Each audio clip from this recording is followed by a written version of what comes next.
আমার নবীজি সাল্লাল্লাহু আলাইহি ওয়াসাল্লাম রসিকতার সব আইটেম রেখেছেন, খেলাধুলা রেখেছেন, কবিতা আবৃত্তি রেখেছেন, খোলা গলায় খালি গলায় গান গাওয়ার কথা বলেছেন। গানের কথামালা যদি ভালো হয় কোনো অসুবিধা নেই, শুধু ধর্মীয় গানই গাইবেন আল্লাহকে নিয়ে এমন কোনো কথা নেই।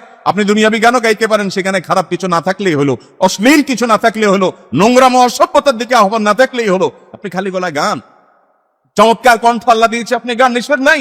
নবী করিম সাল্লাল্লাহু আলাইহি ওয়াসাল্লাম হাসান বিন সাবিত রাদিয়াল্লাহু তাআলাকে কবিতা আবৃত্তি করার, খালি গলায় গান গাওয়ার পারমিশন দিয়েছেন। তিনি নিজেও হুনাইনের যুদ্ধে, খন্দকের যুদ্ধে, মসজিদে নববী নির্মাণের সময় বিভিন্ন সময় গেয়ে উঠেছেন, আনান নবিয়্যুল লা কাযিব আনা ইবনে আব্দুল মুত্তালিব আল্লাহুম্মা লা আইশা ইল্লা আইশাল আখিরা ফাগফির লিল আনসারি ওয়াল মুহাজিরা। তিনি নিজেও গেয়েছেন। আপনি গান, শুটিং প্রতিযোগিতা হচ্ছে বাজারে, নবী সাল্লাল্লাহু আলাইহি ওয়াসাল্লাম উৎসাহ দিয়েছেন দুদলকে যে চালাও। খেলা খেলছিলেন নিগ্রো ইথিওপিয়ান সাহাবীরা মসজিদে নববীতে, নবীর আঙ্গিনা।